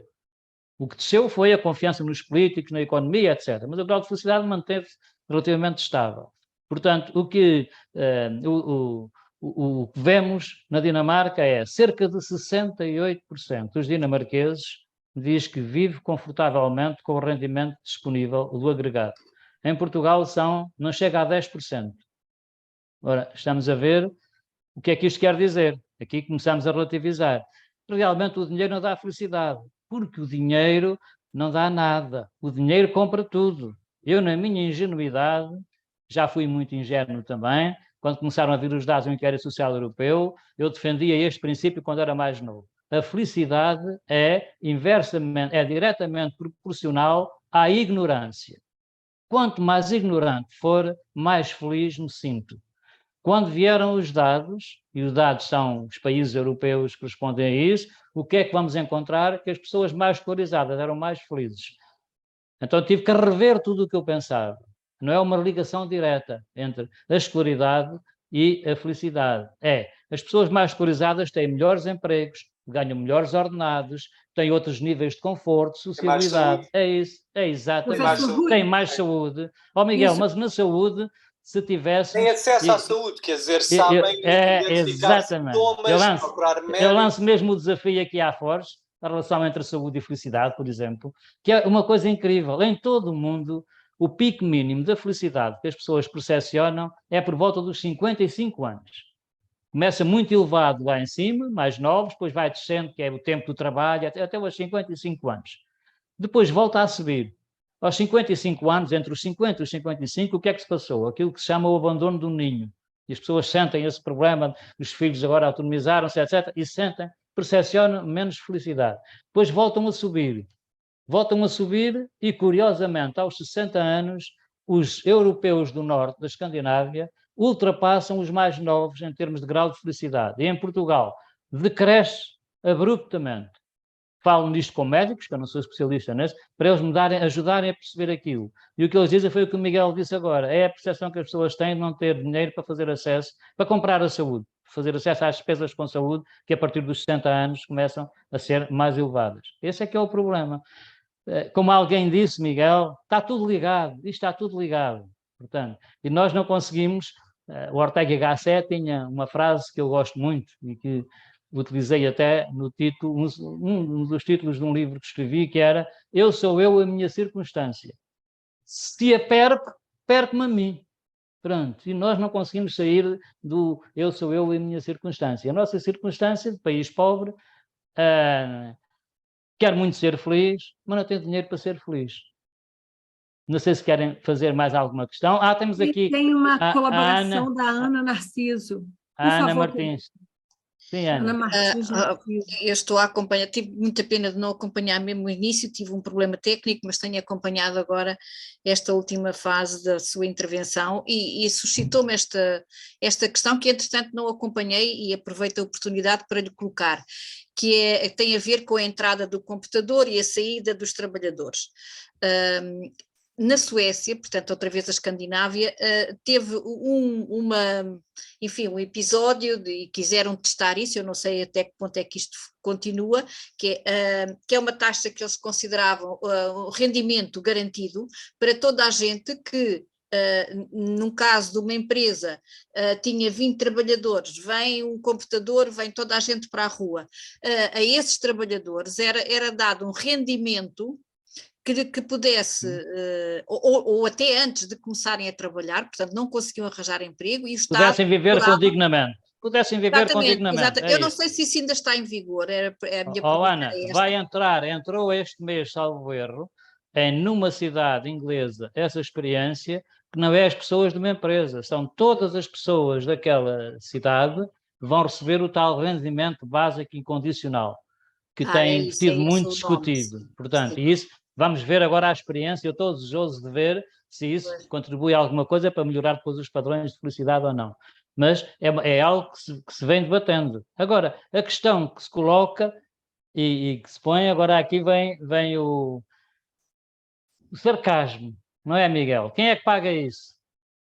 Professor Rui, tem mais uma pergunta aqui para o senhor, Está bem? Ok. Ana Munhoz, Faz favor, Ana. Sim, onde ela coloca, muito obrigada pela sua questão, onde ela coloca que há uma grande preocupação com o alto índice de suicídio de médicos veterinários. Já não acontece o mesmo com os médicos? Não é estranho? Seremos, então, menos felizes? Que eu acho que tem a ver com o que o senhor está falando. Ana e Ana Munhoz, portanto, obrigado pela pergunta, mas a questão é esta. Muita Ana Quando apareceu e aparecem as estatísticas que a Suécia tem elevada taxa de suicídios, como vocês sabem, como é que é possível um dos países mais felizes do mundo e mais ricos do mundo ter elevada taxa de suicídios?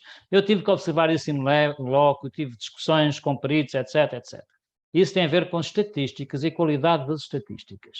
Só para terem uma ideia, eu trabalhava no Instituto de Droga e Toxicodependência quando fazia o relatório anual e os números de pessoas que tinham morrido devido à droga, portanto, consumo de droga. E o INE tinha 60 pessoas, num ano 60 pessoas. Os institutos de medicina legal, que eram 3 na altura, tinham à volta de 200. Fez-se uma reunião entre o Instituto de Medicina Legal e o INE e foi absolutamente ridículo a resposta. O INE diz o seguinte: estas estatísticas estavam a ser recolhidas por uma funcionária já há muitos anos no INE, quando recebia a certidão de óbito, porque ninguém pode ser entrado em Portugal sem ter uma certidão de óbito. E a certidão de óbito, quando não sabe do que é que morreu, era a causa presumida, ou seja, desconhecida. Então, Portugal era, naquela altura, o país europeu com mais mortes de causa desconhecida. Essa pessoa que depois vinha a certidão de óbito ia mudar a causa desconhecida para a causa da morte, tinha-se reformado e não tinha sido substituída. E, portanto, deixou de se atualizar as certidões de óbito. Em Portugal é assim. Eu acredito que o bem-estar também possa provocar uma taxa de suicídio, mas não é tão grande como dizem. Houve uma discussão muito grande em Portugal por causa de um livro de um jornalista aqui há uns anos que era O Suicídio no Alentejo. Suicidavam-se mais, etc. Mas aí também tem a ver com uma coisa que é a religião. Porque o suicídio é pecado mortal. As pessoas mais religiosas e em meios pequenos que se suicidam, a família fica estigmatizada. Porque se ele se suicidou, foi a família que foi culpada. Portanto, mascara-se o suicídio, normalmente. Porque ninguém morre de suicídio. Morre de pescoço partido, morre porque engoliu veneno, etc. O suicídio não é causa de morte. Estão a ver? Com os veterinários eu desconheço, não posso pronunciar-me sobre isso, mas sei que a relação entre o estado religioso do país tem muita importância, não é? Eu chamo o clima religioso, sobre a percentagem de suicídios. Pronto, agora, não se esqueçam, o suicídio é uma causa que tem, é uma situação que tem causas sociais também, não só psicológicas. O Durkheim mostrou isso no seu grande estudo sobre o suicídio. Portanto, há muitas espécies de suicídio. Sobre os veterinários, é que eu não imaginava sequer. Então, é essa oportunidade que eu gostaria para manifestar essa preocupação. Bom, minha origem é o Brasil, embora viva aqui já há 30 anos, sou professora universitária do curso de Medicina Veterinária. E essa preocupação não é nível de Portugal, porque muito recentemente tivemos colegas americanas que vieram falar exatamente sobre esse tema aqui para nós, sobre o alto índice de suicídio. Isso não se passa só em Portugal ou nos Estados Unidos ou aqui ao lado na Espanha. Eu acho que é um fenômeno social. Por quê? A capacidade de integração, de interação entre os seres humanos está sendo cortada. Eu não vejo os médicos com a preocupação de atender um paciente, como vejo os meus colegas médicos veterinários com a preocupação de atender bem, com carinho, com afeto, um animal, seja ele qualquer, um gato, um cão, um cavalo, uma vaca. Então, é essa a capacidade social que eu acho que estamos perdendo, e acho que a frustração recai sobre os médicos veterinários mais intensamente, porque nós desenvolvemos essa empatia, coisa que não conseguimos ter com o nosso ser mais próximo, que é o homem, que é os nossos colegas, os nossos amigos. Ou seja, hoje em dia as pessoas têm muito mais afeto, às vezes até por um animal, do que propriamente por um familiar. Então, é isso que eu acho que gostaria de trazer à discussão. Ana, mas eu aí só posso dizer, porque eu, como sociólogo, digo sempre assim, falar de qualquer coisa é com os amigos sentados a beber umas cervejas à mesa do café. Como sociólogo, só falo de dados. Portanto, eu tenho dados do inquérito social, eu não tenho esses dados, Ana, não consigo perceber isso. Percebo que a Ana está a dizer, e acho que há uma relação entre a compaixão, a empatia, etc., tudo isso, mas não consigo estabelecer os números. Pois aliás, mas não eu penso que isso é um dado novo. Eu nunca vi escrito em Portugal que os médicos veterinários se suicidam mais, que a taxa de suicídio é mais elevada do que na população portuguesa. Não há? Na população eu não digo, mas que da população de médicos humanos provavelmente seja maior, sim. Então, mas vamos ver a questão. É exatamente isso que eu acho que eu gostaria de trazer a reflexão. Não, então, mas essa reflexão que é muito mais? simples. É muito simples. É a ilusão da proximidade. Está a ver? Nós tentamos, amplificamos aquilo que vemos próximo. É normal que, como professora de medicina veterinária, etc., isso para si amplifique. Porque se dissessemos assim, ok, então, mas por 100 mil, quantos é que morreram? Quantos é que se suicidaram? Já é diferente. Aqui há não muito tempo, mas foi antes da pandemia, houve um jornal que publicou esta notícia. Alvito, no Alentejo, é a localidade onde mais se morre de doenças cardíacas. Tenho um colega meu que é de Alvito e que leu a notícia e mandou logo, telefonou para o pai e disse, ouve lá, quantas pessoas morreram aí o ano passado? E a taxa dizia, era 1 em cada 100 mil. Era a taxa de quantas pessoas morreram aí o ano passado de cardíaco? Não, nem de cardíaco nem nada, não morre aqui ninguém há uns 3 anos. Ora, Alvito tem 1.800 pessoas. A taxa fala de 1 por 100 mil. Estão a ver o que é que isto quer dizer? Portanto, a amplificação, e eu acho que é isso, se calhar, que amplificou porque é a sua área que conhece. Não. Eu falo isso como utilizadora do Sistema Nacional de Saúde, que eu também fico doente e não posso recorrer a um colega meu médico veterinário, preciso ir a um médico. E não sinto a responsabilidade, a proximidade com a maioria dos médicos do que nós, médicos veterinários, temos, e a preocupação social também, com os nossos pacientes animais. É só Pronto, isso que eu trago a reflexão. Não é uma questão de estatística, não é.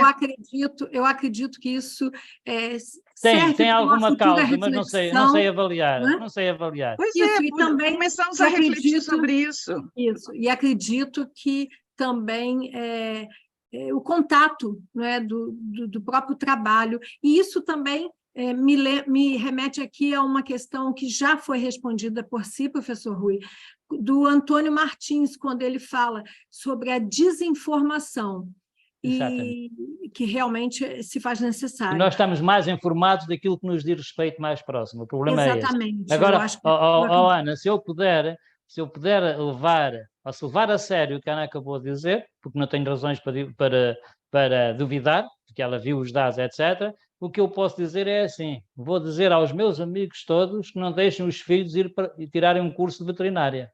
Isso.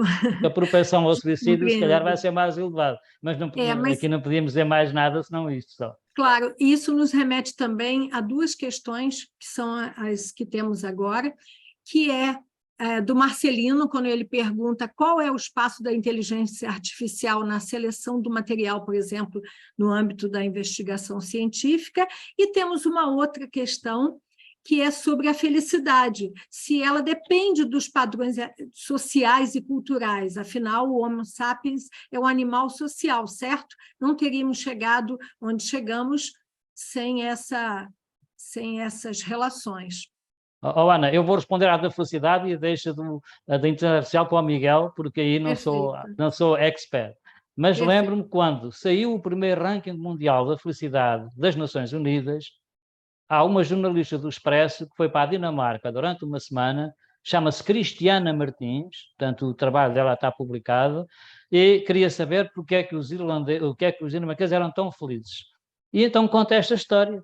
Combinou uma entrevista com um casal de professores universitários, portanto, pessoas como nós.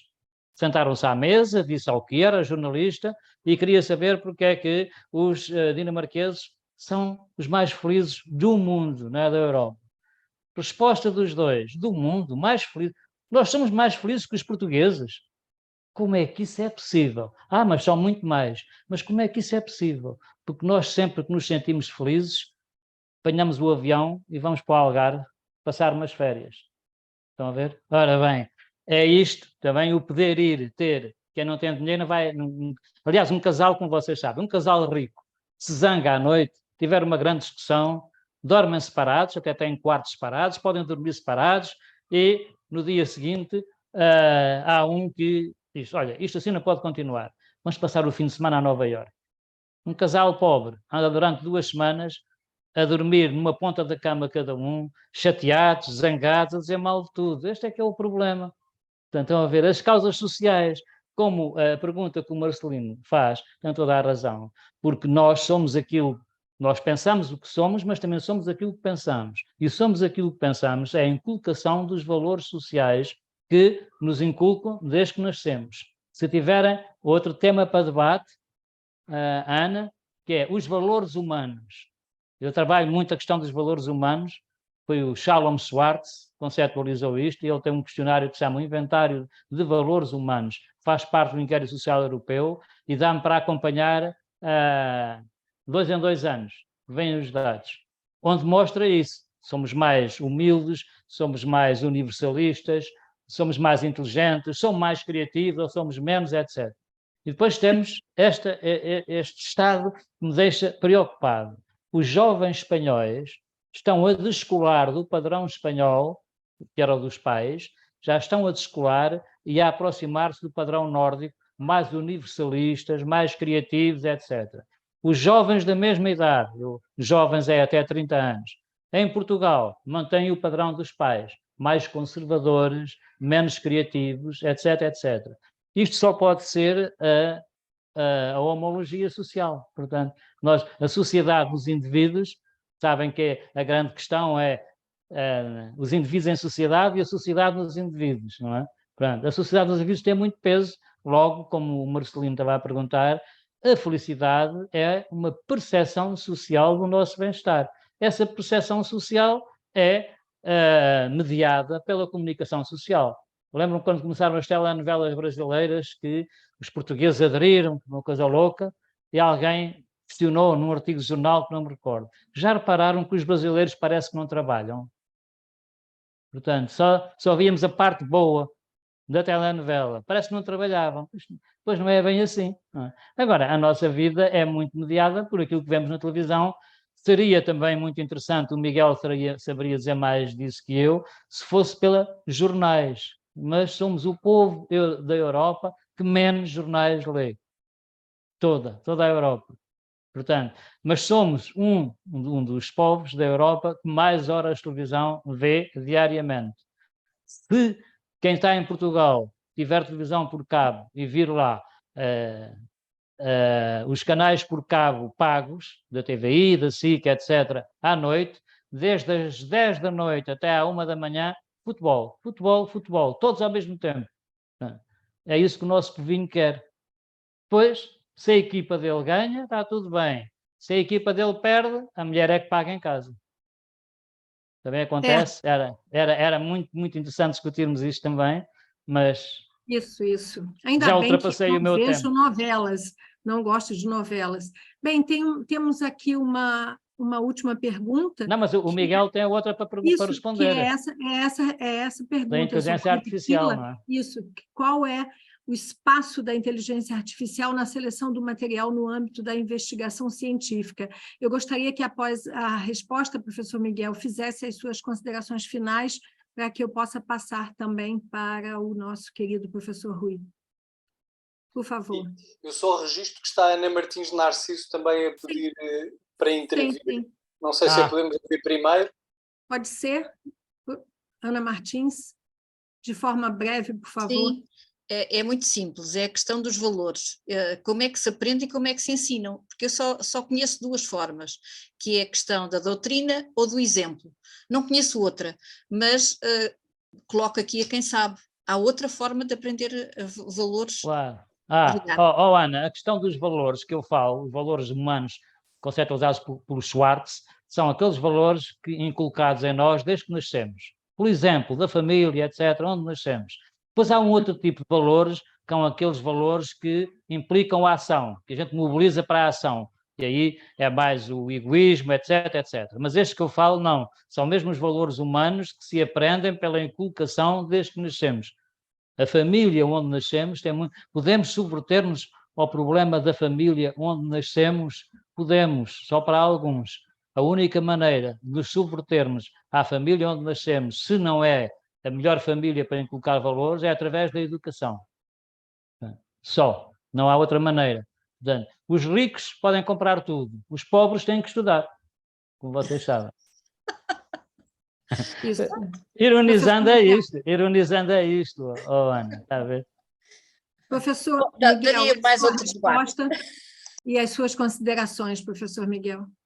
Sim, então, relativamente àquela intervenção da Ana Munhoz, eu partilhei convosco também um outro estudo que era, aliás, o único que eu conhecia, que tinha a ver com a elevada taxa de suicídio entre médicos dentistas. E não conhecia essas informações sobre médicos veterinários. E relativamente aos médicos dentistas, há várias razões aparentes para essa elevada taxa de suicídio. A circunstância de trabalharem em espaços muito pequenos, de estarem confinados também a um espaço pequeno e de minúcia, que é a boca do paciente, e a circunstância de não poderem nem dialogar com o paciente, que está ou anestesiado ou de boca aberta, e a circunstância do trabalho ser um trabalho, em regra, não de equipa. Eu utilizava esta ponte porque muitas das vezes os dentistas trabalham com tecnologia de ponta, como acontece muito na área da medicina, o que significa que muitas das vezes também há uma certa desumanização quando nós utilizamos a tecnologia para nos tornarmos mais eficientes e mais eficazes. E desse ponto de vista, o setor que eu mais conheço é o setor público, o setor da gestão e da governação pública. Eu diria que, aliás, nas últimas décadas há um grande fetichismo tecnológico. As pessoas acham sempre que simplificar é sinónimo de modernizar tecnologicamente. Só que muitas das vezes, quando eu utilizo tecnologia, eu acabo por tornar as coisas ainda mais complexas, por dificultar mais a vida às pessoas. Todos nós, se calhar, já passámos por essa experiência. O Rui, já não sei se era o Rui que estava a falar há pouco, sobre a possibilidade de nós passarmos a ser atendidos telefonicamente só por inteligência artificial. Todos nós já passámos pelo inferno, que é teclar no nosso telemóvel, seleciona a opção 1, 2, 3 e 4. E depois nenhuma daquelas opções é a que procuramos.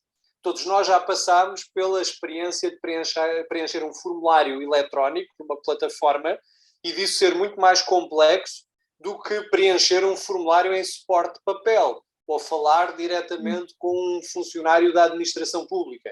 Portanto, o que é muito mais fácil, não é, professor? Eu não gostava era de confundir. Não é mais fácil. O que o Miguel está a dizer é que não é mais fácil. Isso. Porque não se esqueçam de uma coisa que é fundamental para concebermos isto. O Weber dizia que a burocracia é a forma mais racional de gerir. Esqueceu-se que a burocracia também gera burocracia.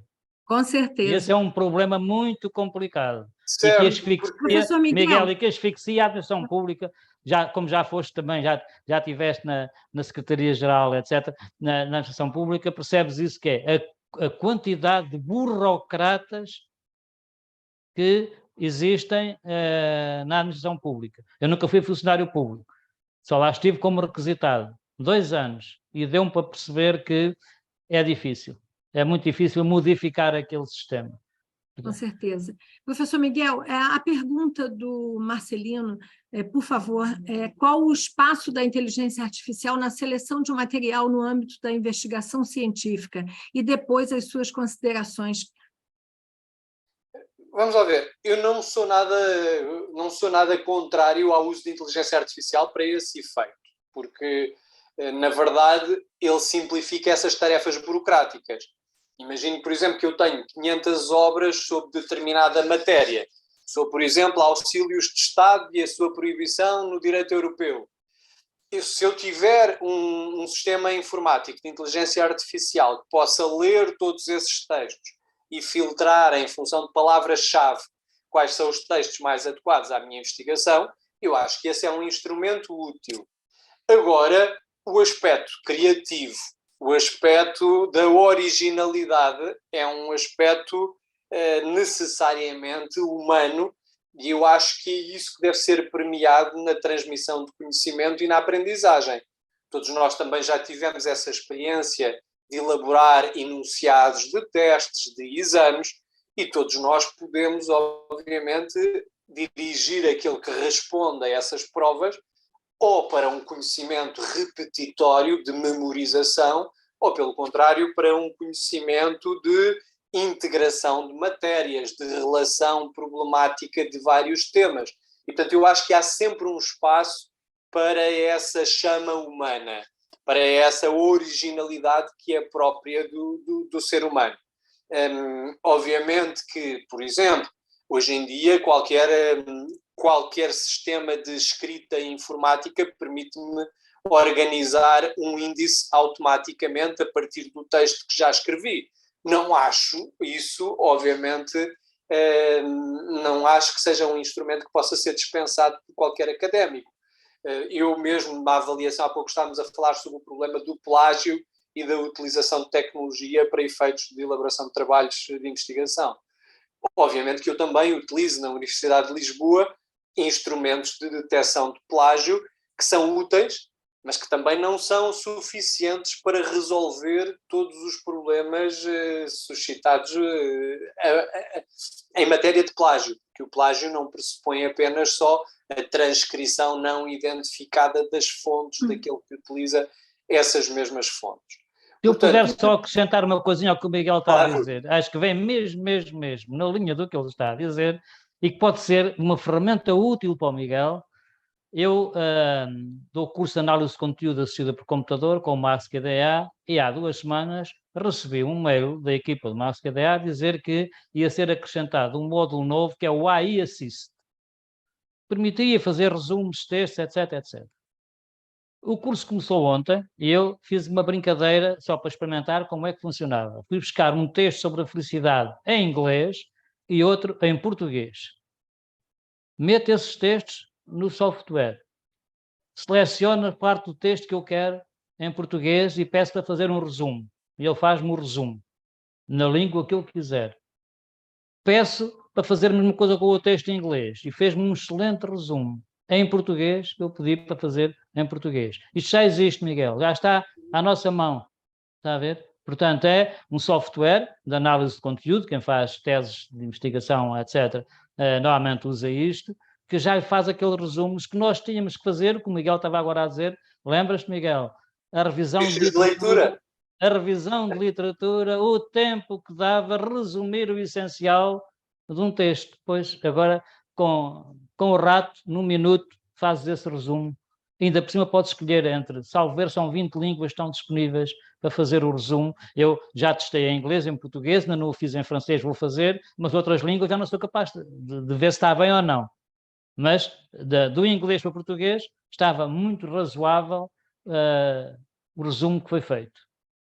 Portanto, isto já está a invadir a nossa esfera de investigação. Estão a ver? Quem vai ter que fazer uma tese, ainda me lembro do tempo todo da revisão de literatura, hoje se tiver uma plataforma como esta, que até é um software relativamente barato, já pode pedir ajuda ao software e ele não vai fazer nada de novo, porque nós depois confrontamos o original com o resumo.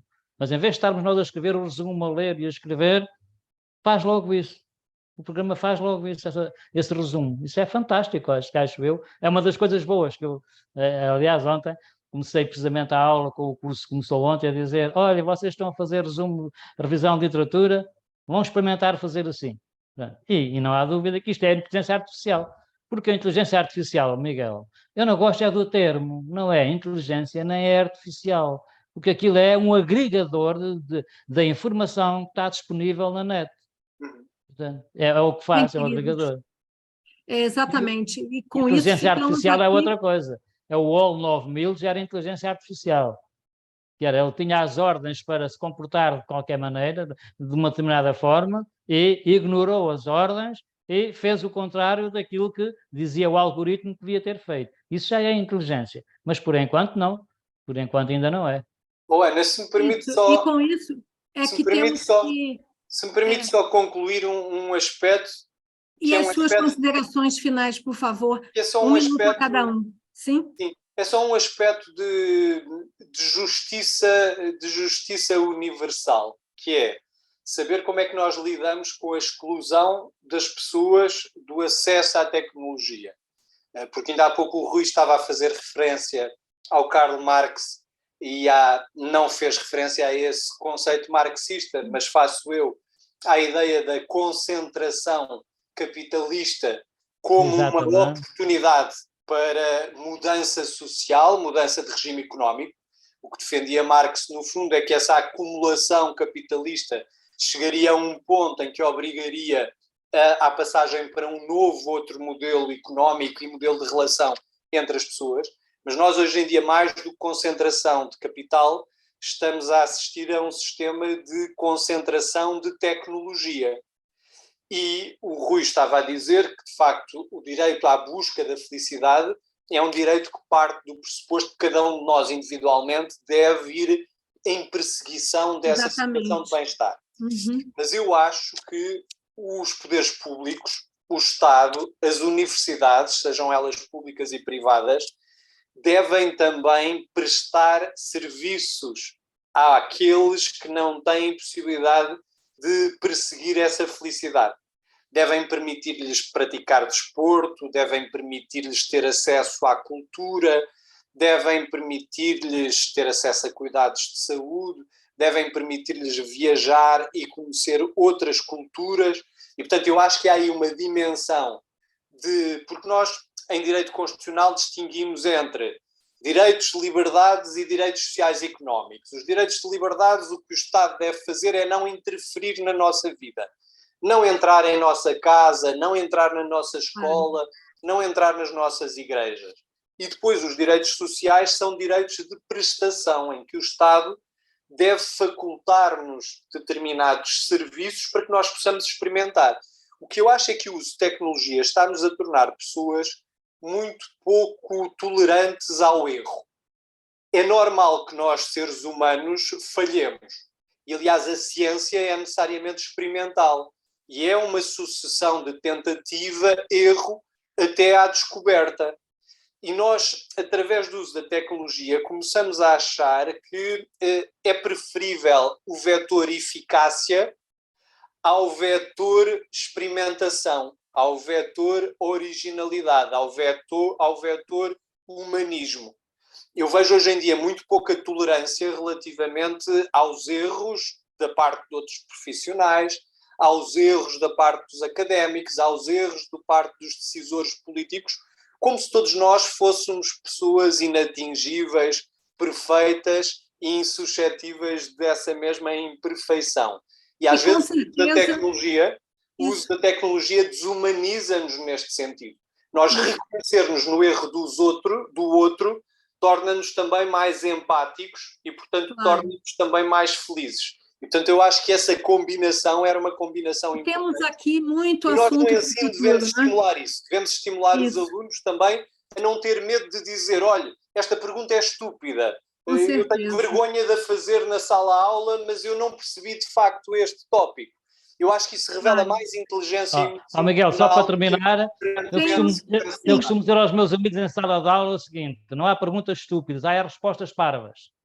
As perguntas nunca são estúpidas, são coisas diferentes, mas batem-se com isso. Mas eu estava-me a lembrar a teoria do homem-máquina que nós nos estamos a tornar agora, portanto, mas, essencialmente, os que vivem em Portugal, e a Ana já vive cá há 30 anos, lembra-se de um célebre programa na Canal 2, que era o Acontece, que era talvez, eu na altura andava a viajar muito pela Europa e àquela hora, normalmente, via o que é que estão os telejornais nos outros países a dar.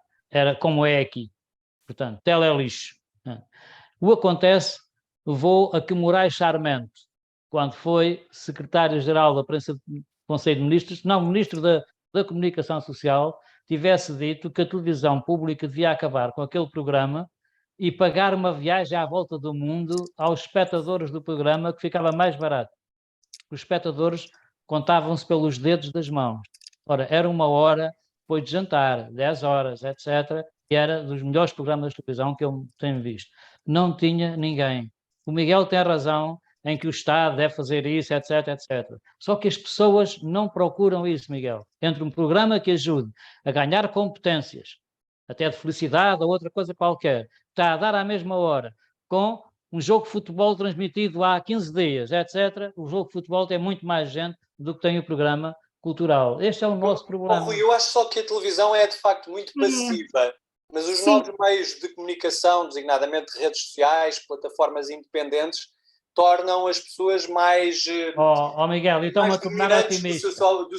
Do próprio conteúdo que consomem. Completamente. E isso traz-me algum otimismo. Ou seja, os jovens, e quando eu falo dos jovens na casa dos 20, 30 anos, vão deixar de ver televisão como nós vemos. Não vão ver, não. Só os mais velhos continuam a ver. Porque eles já fazem o seu programa de televisão nas redes sociais, já selecionam.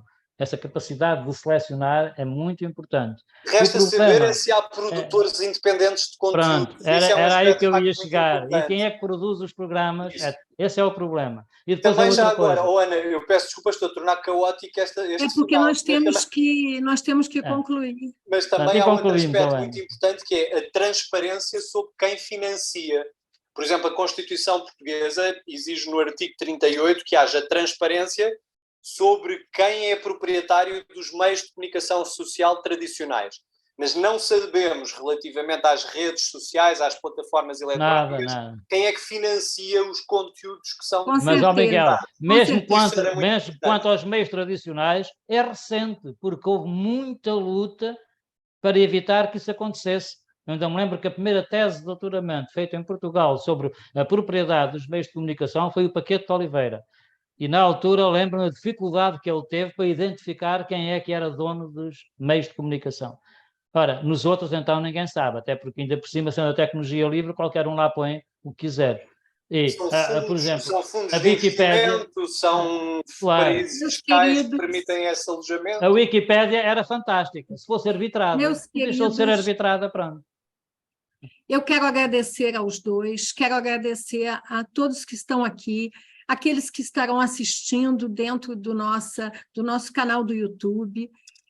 Com certeza ficam aqui, eu já anotei 2 páginas aqui de temas para o futuro que certamente irão contribuir com a nossa Academia Forges. Lembrando que você pode se associar à nossa Forges e também aceder aos conteúdos de todas as demais academias Forges que estão disponíveis no nosso canal do YouTube. Muito obrigada a todos. Ana, já agora só um bocadinho. Eu não me importo de voltar a estar com o Miguel a debater estas coisas, que eu já vi que ele é não polémico. tenha dúvida. Que ele é polémico, debater e temos muita coisa para falar. Estaremos em contato, até porque a minha área de estudo é inteligência emocional, e agradeço muito ao professor Dr. Miguel Prata e ao professor doutor Rui Brites pela colaboração, pela partilha.